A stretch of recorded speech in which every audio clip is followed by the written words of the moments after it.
j'ai gardé espoir et puis je dis faut se battre maintenant, puis on va suivre les traitements, hein. Il n'y a pas d'autre choix d'ailleurs. Donc le traitement des lymphomes, évidemment difficile de le résumer en une phrase parce qu'il y a plusieurs entités de lymphome et chacune de ces entités, chacun des patients a un traitement qui est différent. Donc la chimiothérapie, ce sont des agents, ce sont des molécules qui sont capables d'arrêter la prolifération ou d'induire la mort des cellules cancéreuses, qu'on peut donner par comprimé ou par voie intraveineuse.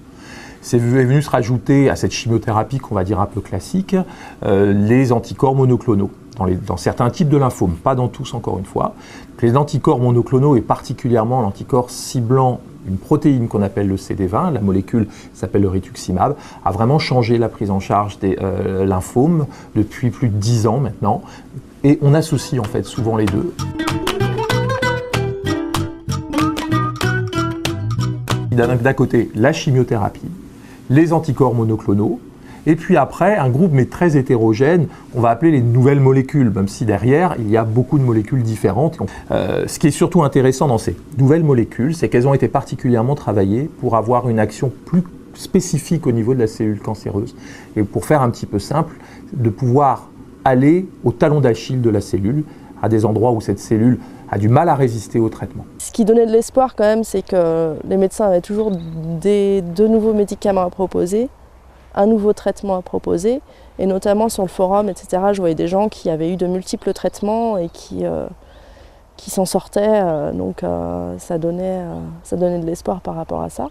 Parmi les nouvelles molécules actuellement sur le marché, beaucoup sont là pour bloquer un système biologique que la cellule cancéreuse a mis au point pour survivre et proliférer. L'industrie du médicament, les chercheurs ont développé ce qu'on pourrait appeler, mais ce n'est pas une classe médicamenteuse, des inhibiteurs.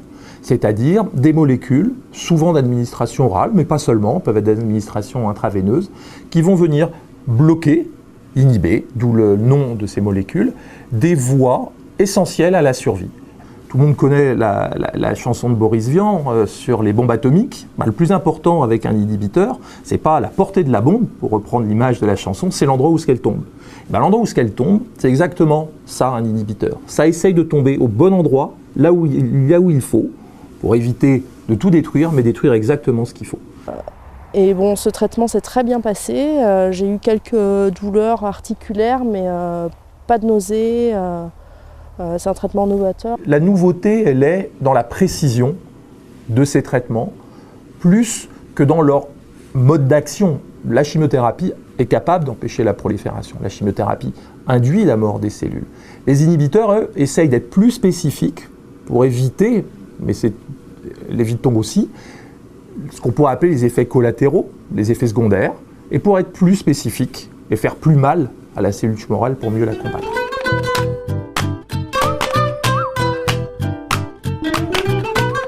Alors une des autres pistes de développement, c'est non pas d'agir forcément sur la cellule elle-même, mais sur ce qui l'entoure et sur les cellules qui l'entourent. Ce qu'on appelle l'immunothérapie. Alors quand on a dit immunothérapie, on a ouvert une boîte extrêmement large. Qu'est-ce qu'on appelle de l'immunothérapie? Il y a des inhibiteurs qui vont lever, qui vont restaurer la capacité des cellules sanguines à venir détruire la cellule tumorale. Donc ça, c'est un champ très important de la recherche actuellement, même plus que de la recherche, du traitement actuel, et il n'y a pas à douter que ça fera partie des traitements qu'on fait après. Puis il y a peut-être, si on veut encore rester dans des choses relativement simples, il va y avoir la manipulation de ces cellules capables de reconnaître les cellules tumorales et d'arriver à leur faire avoir, par ingénierie biologique, acquérir la capacité de reconnaître la mauvaise cellule et de la détruire. Donc ça, c'est encore un autre défi technologique, mais cette technologie, elle commence à être maîtrisée. Donc à travers ce qu'on va appeler les CAR-T-cells. Donc on va avoir tout un champ de l'immunothérapie dont on attend beaucoup dans le futur. Donc oui, l'immunothérapie, c'est clairement un axe de recherche extrêmement intéressant.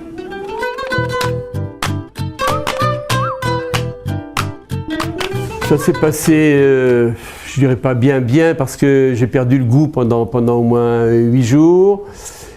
Et puis j'ai toujours une fragilité maintenant au niveau sinus. Mais sinon, je l'ai relativement bien vécu quand même. Hein. Alors la question des effets secondaires avec les nouvelles molécules, je crois qu'elle est vraiment essentielle. Ces traitements extrêmement efficaces, pour certains d'entre eux dans le traitement des cancers, vont venir bloquer des systèmes importants pour la cellule tumorale. Mais la plupart du temps, les autres cellules, celles qui ne sont pas cancéreuses, elles ont aussi besoin de ce système-là. Et c'est là que vont apparaître éventuellement les effets secondaires. Même si l'action reste plus ciblée sur la cellule tumorale, elle n'est pas sans effet sur les cellules normales. Donc, il y a des effets secondaires. Les effets secondaires existeront toujours avec les traitements efficaces. J'espère me tromper, et peut-être qu'un jour on trouvera des choses pour empêcher tous les effets secondaires de toutes les molécules, mais bon, actuellement, à l'heure qu'il est et à la période à laquelle nous vivons, ça n'existe pas. Donc il faut savoir s'adapter. Les effets secondaires, c'est vraiment ce qui est difficile dans les chimiothérapies. C'est difficile à vivre, on est abattu, on n'a plus de force. Il faut arriver à passer ce cap-là. C'est un mauvais moment à passer. C'est quelques mois qui sont vraiment difficiles. Mais après, une fois que c'est passé, on peut retrouver une vie normale. Effets secondaires et efficacité. On retrouve la même balance avec la chimiothérapie, bénéfices et risques. Mais il faut avoir une vision globale. Les CAR-T-cells, les immunomodulateurs, les inhibiteurs ensemble, les inhibiteurs avec la chimiothérapie, les anticorps monoclonaux, tout ça sont des pistes de recherche. Et il faut donc continuer à poursuivre ces recherches.